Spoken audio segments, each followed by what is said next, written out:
Good morning, everybody. We're capping off the first 100-day week with our morning briefing. How does everybody feel? You like the morning briefings? Okay, we do too. That's why we're doing them. It's good to see all of you. I brought a friend out here today who is happy to take your questions, but first, some remarks. At 11 o'clock, President Trump will participate in a National Day of Prayer event where he will invite Americans of all faiths across the country to join him in asking for God's continued blessings over our great country. During the event, the president will sign an executive order establishing a Religious Liberty Commission. Later today, President Trump will travel to the University of Alabama to deliver a commencement address to the graduating class of 2025. Last night, we saw yet again why President Trump is our deal maker in chief. We secured a historic agreement to establish the United States-Ukraine Reconstruction Investment Fund. This is a first of its kind economic partnership for the reconstruction and long-term economic success of Ukraine that the United States will greatly benefit from. This partnership represents the United States taking an economic stake in securing a free, peaceful, and sovereign future for Ukraine. This partnership establishes a fund that will receive 50% of royalties, license fees, and other similar payments from natural resource projects in Ukraine. President Trump has been clear from the beginning. He wants the killing in this brutal war to end. This agreement shows how invested the president is in securing a truly lasting peace. To mark President Trump's triumphant first 100 days in office, we've detailed all week how President Trump has been hard at work delivering on the promises he made to the American people. And yesterday, the president once again showcased why he is the most transparent and accessible president in American history when he held his fourth open press cabinet meeting. Every cabinet secretary went into great detail, explaining how their respective agencies are making life better for American families and businesses. And then the president allowed all of you to ask questions on anything you wanted afterwards. One of the main reasons President Trump won nearly 80 million votes, swept all 7 battleground states, and received a resounding mandate from the American public is because of the contrast he presented during the campaign and continues to this day. Everything President Trump's agenda is grounded in one thing: common sense. While the Democrat Party went off the deep end and doubled down on pure craziness, President Trump pledged to restore common sense back to the United States of America.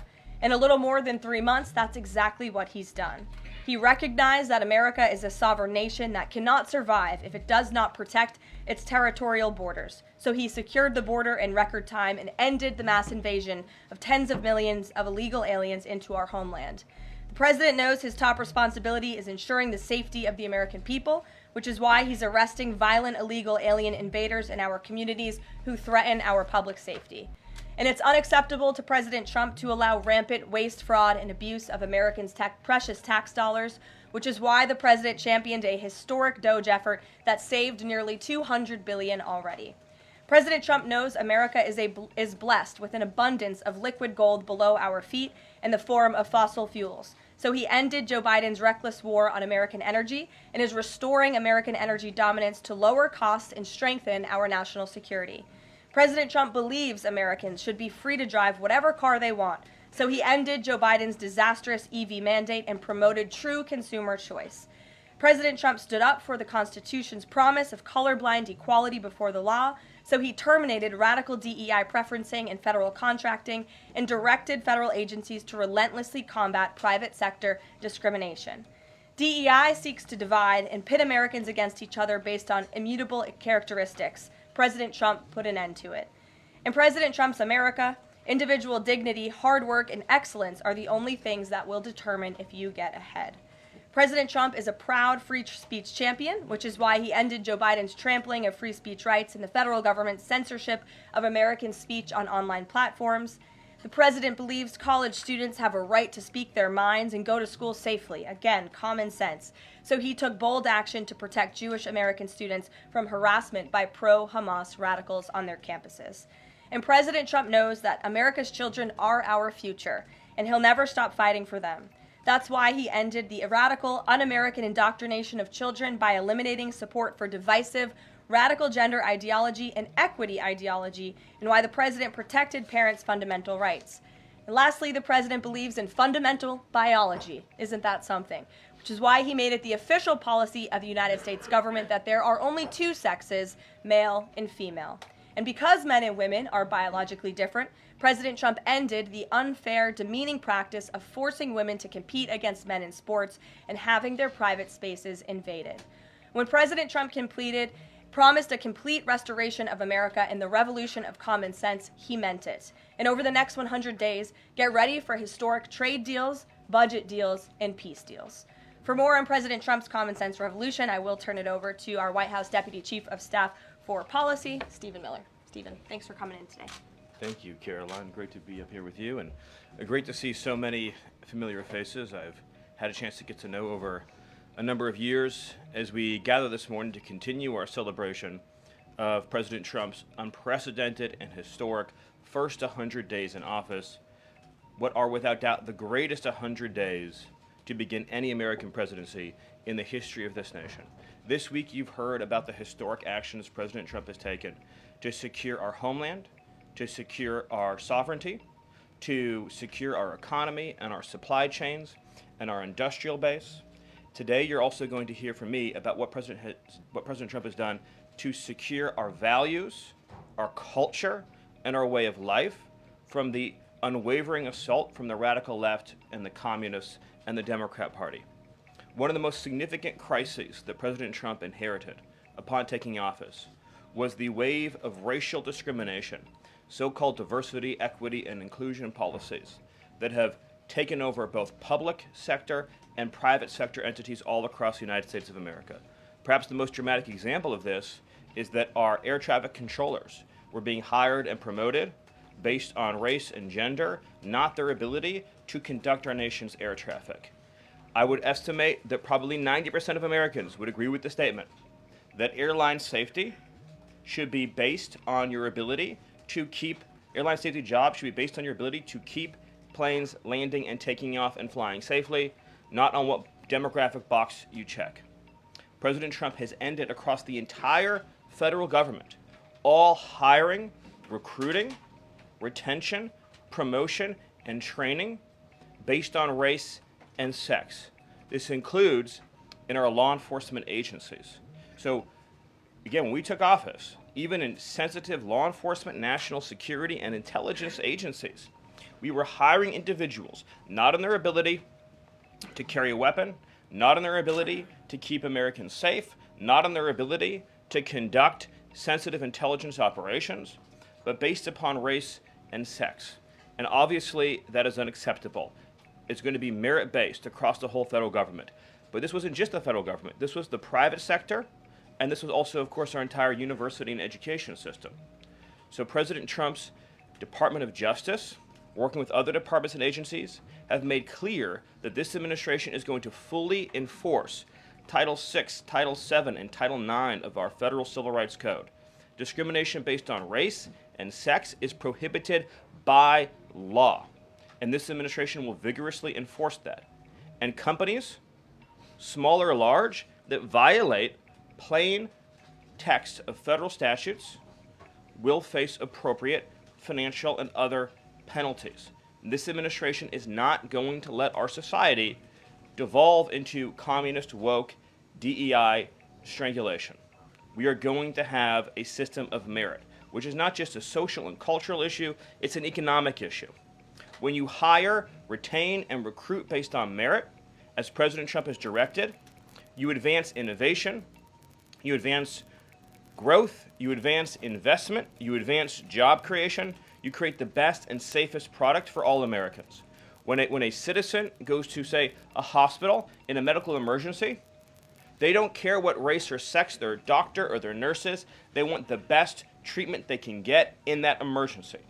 When they're flying a plane or when they're on an aircraft, they want that pilot to be the best pilot, the safest pilot, not caring what that pilot's race or sex is. This applies across the whole government.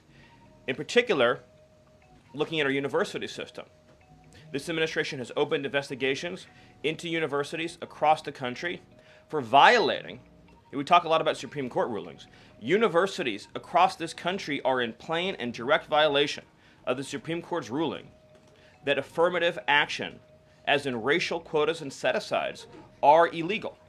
Students must be admitted to universities on a color-blind basis. But we have demonstrated through clear evidence that our university system, including our medical schools, and perhaps particularly our medical schools, are engaging in race-based discrimination, racial set-asides, racial quota schemes, and other efforts to evade the Supreme Court's ruling, and again, the plain text of federal statute. So universities are on notice, and universities are already facing the financial consequences of their noncompliance with federal law. The clearest example that we're all familiar with, of course, being Harvard, which is engaged in repeat, systemic, and sustained violations of federal civil rights law.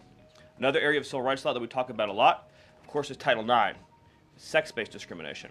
And this administration ended the Biden administration's policy and the Democrat Party's policy of allowing men into women's sports, men into women's spaces.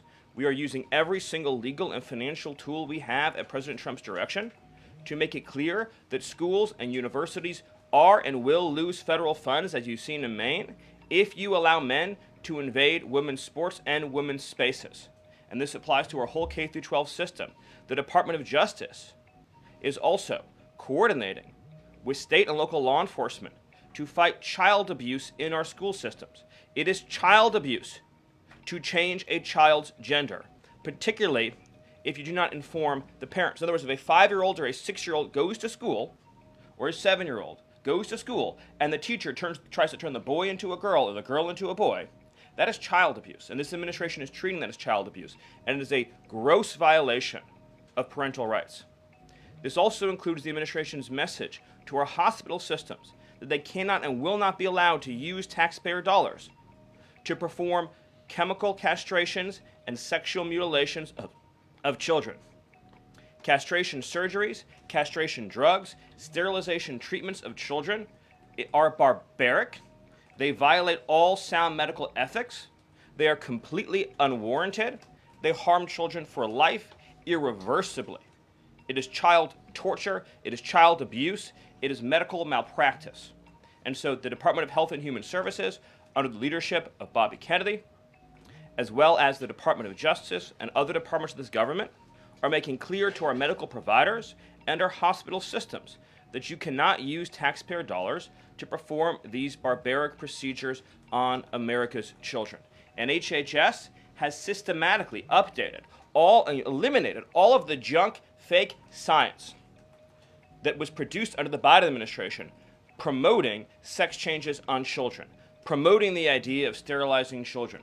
That's been cleaned out, that's been removed, and new guidance is being issued to doctors and hospitals advising them that they cannot perform these horrifying procedures, these irreversible procedures on our nation's children. We are also making clear in our prison system, male prisoners will not be allowed into women's prisons.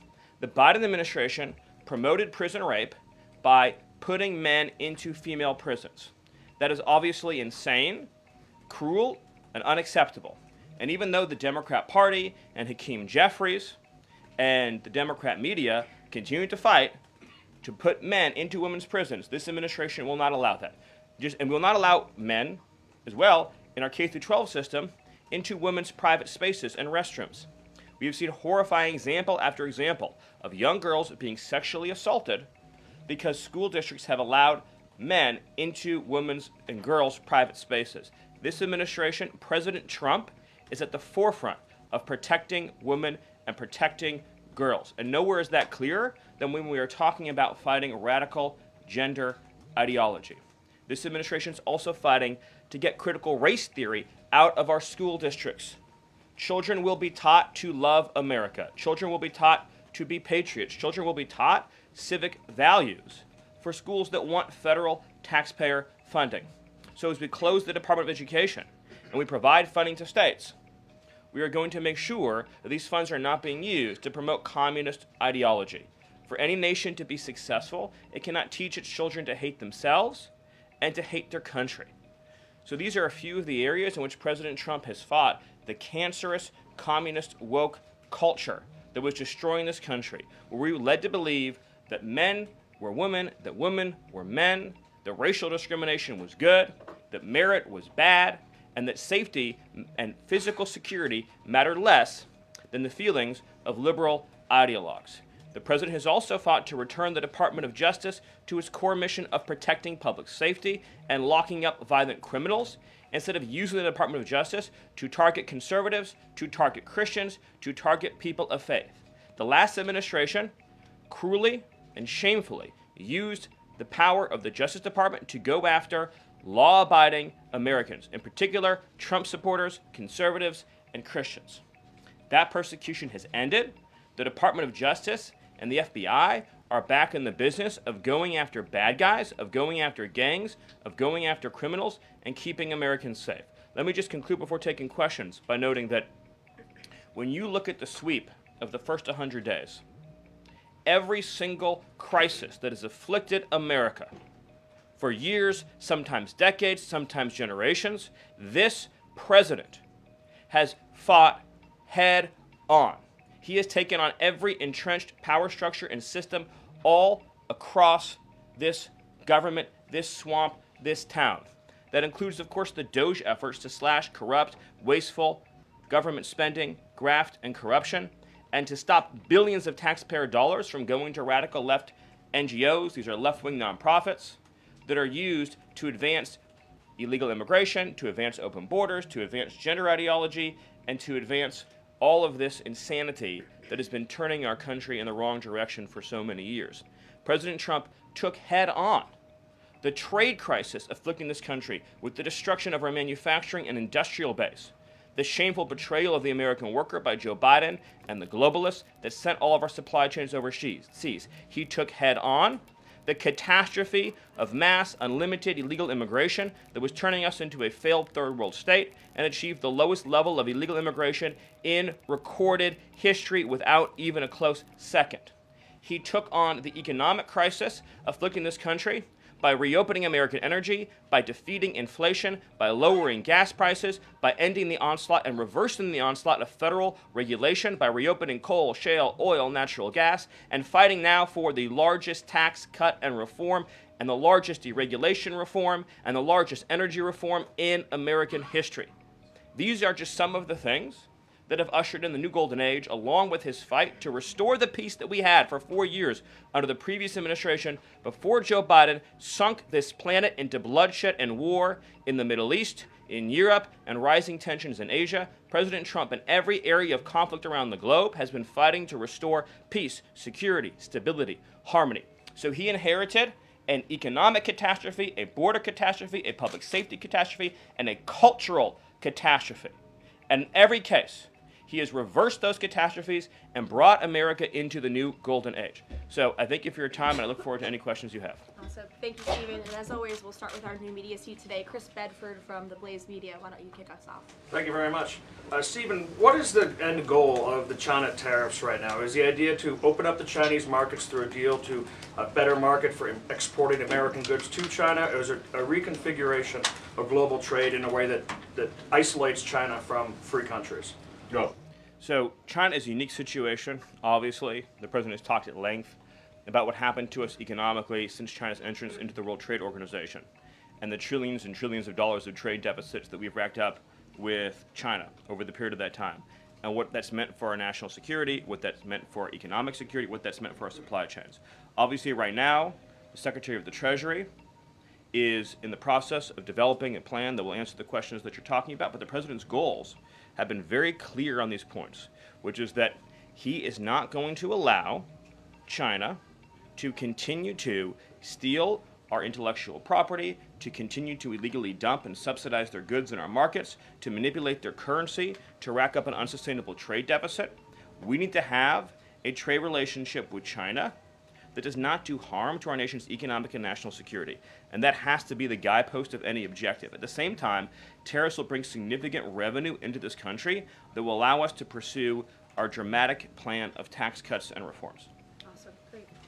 Bloomberg, go ahead. Hi. First thing as well, similar to that question, I'm curious, Kevin Hassett, when on CNBC this morning, said that they were expecting some sort of news on tariffs by the end of the day. Do you have any insight into that? I don't want to get ahead of any announcement, but I'll just reiterate that Right now, countries from all over the world, because of President Trump's leadership, are desperate and dying to make trade deals with the United States. We're going to evaluate each of those deals, and President Trump is personally involved in making sure that these negotiations serve only one interest, which is the interest of the United States of America, and we'll end up with a deal in these cases where, yes, the other countries, obviously, will have their own demands and their own interests, but nothing will go into effect that doesn't serve the interests of America and the American people. Thank you. Stephen, this morning GM is putting a dollar figure on how much the president's tariffs will impact the company. The CEO says tariffs will cost GM between $4 and $5 billion this year. The CEO of Ford says he can't commit to not raising prices because of tariffs. Is the administration open to doing more to give automakers relief? The question, unfortunately, misses the entire point, which is that U.S. automakers have announced dramatic investments and expansions inside the United States. American auto plants are growing, they are expanding, they are opening new facilities, they are expanding existing facilities that are already in operation, because it is now the case that for the first time in our lives, that American cars receive preference in America's markets. The U.S. auto industry used to control the entire world. I believe the number during the heyday was that 70% of all cars in the world were made in Michigan. And now, of course, we've become a tiny fraction of the global market. And the reason for that is because the United States opened its markets to every single foreign cheater and every single foreign nation that subsidized its goods on the face of the earth, and their markets have been closed to ours. Japan closed their market to our cars, the entire EU closed their market to our cars, South Korea closed their market to our cars. All of the countries I just mentioned have tens of billions of dollars of annual trade deficits in automobiles with the United States. These are supposedly pure nations, nations that have at least a somewhat equivalent per capita GDP. So it is impossible under the terms of fair trade, if you have two nations with similar per capita GDP, to have such uneven trade flows in automobiles. What the president has done with his car tariff, we have the most desirable market in the world, is if you want to sell cars tariff-free, tax-free to our market, your plant has to operate in the United States. The only alternative to that is to have no U.S. automobile industry whatsoever, which is where this was headed, to be clear. If we stayed on this current path, within a few years, there would have been no U.S. automobile industry. And what little was left of it would have been in Mexico. Because U.S. auto companies have steadily been shifting their supply chains to Mexico, where they believe it is cheaper to make their products. In reality, it'll be cheaper to make them here because there'll be no tariff for anything made in the United States, and we'll have the cheapest energy and the best regulatory environment on the face of the earth. But in the meantime, while manufacturing ramps up, American consumers may pay more. Do you agree? Not on cars they won't, because again, there's now a massive economic incentive for automobile producers to expand production in the United States, and whatever they make here, there will be no tariff. We'll go to the back row. Go ahead. Thank you, Karoline. Today, the U.S. Chamber of Commerce released a letter to the Trump administration asking for small business tariff relief. They say that's necessary because in order to save small businesses and to stave off a recession. Stephen, is the administration considering small business tariff relief? The relief for small businesses is going to come in the form of the largest tax cut in American history. A tax cut, by the way, that every single Democrat is planning to vote against. They're voting for a tax hike on every middle-class family of about $4,000. The president has made clear that there will be 100% expensing for investment in the United States. Companies that invest in the United States will be able to deduct 100% of that cost from their tax liability. This will be the most pro-small business tax bill in American history. And at the same time, this is what you have to understand about the plan, is as they're able to do that, as they're able to reshore those supply chains, that also means they'll pay no tariff. So you'll have the lowest tax environment and there'll be no tariff because their production and supply chains will be in the United States. So that's a no on tariff relief for small businesses in the short term? It's a yes on tax relief for small businesses. And again, you only pay the tariff for products that are made outside the United States. Edward. Yeah, thanks. So on the rare earth mineral deal that was signed last night, when can that deal be operationalized? What's the time frame? And what kind of leverage does that give Ukraine over Russia? I think the more important point about the Ukraine deal, and I would hopefully have an update for you soon on how quickly it can be operationalized, but we'll be moving at full speed, not only on that mineral deal, by the way, but on every mineral deal that this president has been unleashing. So we're opening up mines all across this country. We're also pursuing energy and mineral deals all over the world. Since the president issued his executive order also on deregulating coal, we've seen dramatic coal production increases already in the United States. So we're taking advantage of the trillions of dollars in coal wealth and mineral wealth that exists in the United States. We're a very mineral-rich country. But with respect to that deal, we'll move it and operationalize it as fast as we possibly can. But it's meant to pay back the United States, this is the key point, for the hundreds of billions of dollars that our taxpayers have spent subsidizing the war in Ukraine. So it is repayment to the United States, and that's one of the most important points to understand about it. What's the leverage? Does it give? What kind of leverage does it give? The president's goal, again, is to end the killing, to achieve a peace settlement. That remains, of course, the overriding objective. We do. Thank you so much, Caroline. Thank you, Stephen. for Thank being you. here. This administration has stressed the need for price transparency for things like healthcare bills and concert tickets. So why is it a political and hostile act for Amazon to display price transparency on consumer goods? Well, I think it's the wrong way of looking at it, which is why would, first of all, that proposal is gone now, but why would Amazon, of all the different things that go into a theoretical price input, right? For example, does Amazon list the cost of California's regulations on everything made in California? Anything you make in California, you have a massive price increase because of the healthcare regulations that are unworkable in that state, because of the labor regulations that are unworkable in that state, because of the subsidies that go to illegal aliens in that state, because of all the bureaucracy. So anything being produced in California has a massive built-in price hike. So why wouldn't Amazon have a list saying if you purchase it in California instead of in Alabama, this is the premium that you pay? That you pay. This was a clear attempt by whoever proposed it originally, I don't know, because Amazon says they were never going to do it, to try to undermine our trade negotiations with China. I'll make another important point in this, which is that there's been many complaints about the fact that there are a lot of products that are sold on Amazon that are actually rip-offs of American products that are then stolen by China, and then they take our IP and they put them into products to try to undersell our manufacturer. So to the extent that we are engaged in labeling issues on Amazon, I would say that would be the most significant one to fix, is making sure we're not undercutting American consumers. And then one on Abrego Garcia, please. The administration is reportedly inquiring about his return. Is that to check a box for compliance, or does President Trump want him back on U.S. soil, or both? So, as Secretary Rubio said yesterday in the cabinet meeting, this administration is not going to publicly discuss the inside details of our foreign policy and negotiations with a foreign country. And in particular, we are not going to allow a district court judge to try to become the Secretary of State. Secretary Rubio is the one who, under his leadership and direction at the State Department, is managing the day-to-day relationship with El Salvador. Let's just take a moment, number one, to express our gratitude to El Salvador for agreeing to take some of the most dangerous terrorists off of America's streets and to put them into a safe environment where they cannot continue to engage in acts of terrorism or coordination with the Maduro regime. You may have seen recently an FBI assessment that was unclassified that said that the Maduro regime is using and planning to use trained Nicaragua terrorists to carry out assassination plots on American soil. Now, very few in this room covered that. I'll let you all ask yourselves why you didn't cover it and why your editors didn't assign that story to you. Something I think you should think about on your own. But this is a earth-shattering piece of news. The Biden administration imported the terrorist army that our own FBI assesses is planning assassination strikes on American soil against critics of the Maduro regime.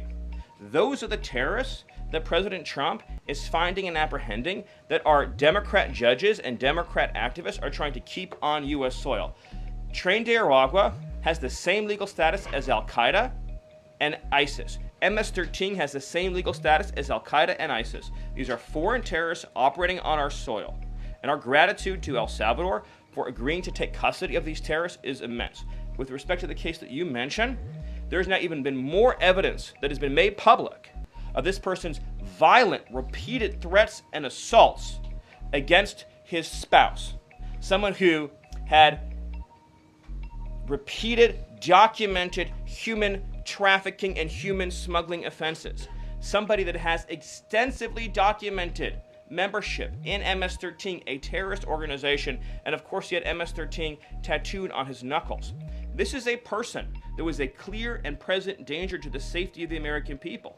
And it is a sad reflection on the state of our media and many of the outlets represented in this room, that you obsessively try to shill for this MS-13 terrorist, well, no coverage occurred in your papers about any of the Americans that were raped and tortured and murdered by the illegals that Biden was importing into our country. You know, you talk about due process.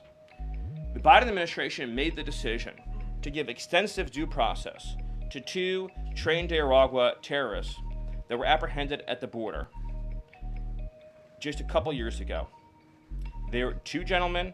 They were from Venezuela. They were members of trained Nicaragua. The Biden administration Border Patrol apprehended them and made the decision to provide them with extensive due process, put them onto a program known as supervised release, and put them on ankle monitors so that they could go through a lengthy legal judicial determination as to whether these legal aliens who had just set foot on U.S. soil might want to live in the United States for the rest of their lives. What was the result of that decision? What was the result of that choice that was made? Those 2 men kidnapped a young girl named Jocelyn Ungary from her family. They beat her, they sexually assaulted her, they tortured her, they stripped her, they murdered her, and they dumped her body. That is what the Biden administration's policy was. Most of your papers never covered her story when it happened. To the extent that you covered it at all, it was because President Trump forced you to cover it by highlighting it repeatedly over and over again. He had to shame you into covering it.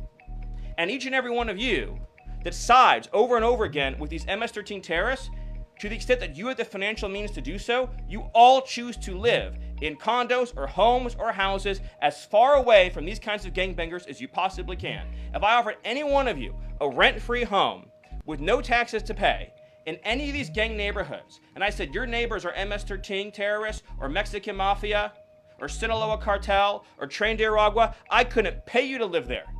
But yet you, with your coverage, are trying to force innocent Americans to have these people as their neighbors, and that one day their daughter may be abducted from their home and raped and murdered. So you're not going to get an ounce of sympathy from this administration or President Trump for the terrorists who've invaded our homes and our country. So, thank you. Peter, we'll take a couple more questions. A couple questions on DOGE, of course, because that's the topic that you're here to speak about. But I want to ask you one other question about the topic of prices. We heard from the president on this just yesterday, right now, on prices and the risk that there could be some short-term, as he said, shortages. He was referring specifically to dolls. What do you tell Americans right now, Stephen, who say they can't afford to, in the president's words, be patient? Americans who voted for President Trump on his promise that he would lower prices across the board on day 1. But he did lower prices across the board on day 1. Well, grocery prices last month went up 0.4%, of course. So I mean, just across the board, not exclusively right. eggs. Inflation, as you would acknowledge, is down substantially. Gas prices are down substantially. The new GDP report showed a 22% record increase in investment in the United States of America. So all of the, and don't even, egg prices, of course, which was all you guys talked about for a few days, I think are down like 80%. The reality is that we can either surrender economically to China, or we can reclaim and reshore our manufacturing base and our industrial needs. And it's not just China. In the event of any national emergency, this is the president's first duty as commander-in-chief. In the event of any national emergency, we cannot be reliant on foreign countries for steel, aluminum, energy, technology, any of the essential components that we need to keep this country running. He is fulfilling his duty as commander-in-chief that every president before him had failed to fulfill or even actively betrayed. And despite inheriting all of this, as I mentioned, inflation down, jobs up, and particularly, by the way, jobs for American workers. So for the first time, you look at these jobs reports, the government workers are going down, which artificially, of course, increased previous job totals. The employment of non-citizens is going down. The employment of American citizens is exploding. Remember, all the job gains during the Biden administration, so-called gains, on net were for foreign workers. So if you look at the stock of American workers over his whole administration, they lost jobs on net. So if you're an American worker, you lived through 4 years of a Biden depression. That was the economic reality that now the President Trump is rescuing. And again, if you make your product in America, there's no tariff. And as we develop advanced manufacturing techniques, increased AI, increased robotics, it'll be cheaper and cheaper and cheaper to manufacture in America. But to be clear, you said that prices have gone down across the board. The president himself acknowledged that on toys you may end up paying, on dolls he was referring to, you may end up paying a little bit more right now. So in terms of he was making the point that I think almost every American consumer agrees with. If they had a choice between and I'm a parent of young children, you had a choice between a doll from China that might have, say, lead paint in it, that is not as well constructed as a doll made in America that has a higher environmental and regulatory standard and that is made to a higher degree of quality. And those two products are both on Amazon, that yes, you probably would be willing to pay more for a better made American product, but here's the key point. With the tax cuts, the regulation cuts, the energy price decrease, and everything else that President Trump is doing to unleash this era of American prosperity and prevent the road we were on to get off that road of financial ruin and doom, means that it will be cheaper than ever to make and manufacture in America. I think that answers your question. So I'm going to follow one more. Stephen, can I just... Caroline, can I ask the Doge question? Can I ask about Doge? Peter, we just gave you 2 questions. Brian, go ahead. Last night, Kamala Harris delivered her first major speech after losing the election. She attacked Trump personally, attacked the policies. Any comment from the White House on that? Well, I think it was a great reminder to the American people of just how blessed we all are that the leader sitting in the Oval Office today is President Donald Trump and not President Kamala Harris. It was a helpful reminder of just what a travesty and a tragedy that would have been. It would have been the end of America. And it gives me a chance to bring this whole thing home. If we continued on this road of radical regulation, choking off American energy, sending our supply chains to foreign countries, taxing our economy to death, pushing this cancerous woke ideology on our children, ending merit, ending scientific innovation, ending public safety, allowing, everyone goes to the stores these days, everything's locked up, criminals roam free, law-abiding citizens under the previous administration were punished while gangbangers were given red carpet treatment. Democrats, of course, are still giving gangbangers red carpet treatment. And then the border invasion. If those policies had continued, it would have been the end of the American Republic. And the only thing Americans want to hear from Kamala Harris is an apology for joining Joe Biden, and remember, she was the border czar, joining Joe Biden in aiding and abetting the invasion of our country. And we're never going to stop talking about this, because what they did to this country is unforgivable. It is an eternal stain on the Democrat Party. Every day we read another story. Every day we arrest another alien they let into this country who raped a child, who beat a woman within an inch of her life, who murdered a mom, who murdered a dad, who trafficked drugs into this country, who trafficked fentanyl into this country, who are responsible for dead and slaughtered Americans. And I don't know what's broken in the Washington press corps, that none of that moves them emotionally. The only thing that gets them exercised is, do we need to have more trials for terrorist supporters? Do we need to have more trials for gangbangers? Do we need to have more trials for illegal alien invaders? Even though Congress and the Constitution clearly say that you can expel invaders and illegal aliens quickly, efficiently, and properly. This president has literally saved America, and I could not be prouder. As I know Karoline feels the same way, to come every single day to this building where we have a leader sitting in office whose first, last, and every thought is the safety, prosperity, security, and sovereignty of the citizens. That's an important word, people. Citizens of this republic. Thank you all. Thank you, Stephen. Thank you for your time. Thank you, everyone. And just to add on the Kamala Harris point, I think I speak for everyone at the White House. We encourage Kamala Harris to continue going out and do speaking engagements. You'll hear from the president at 11 o'clock. See you guys later.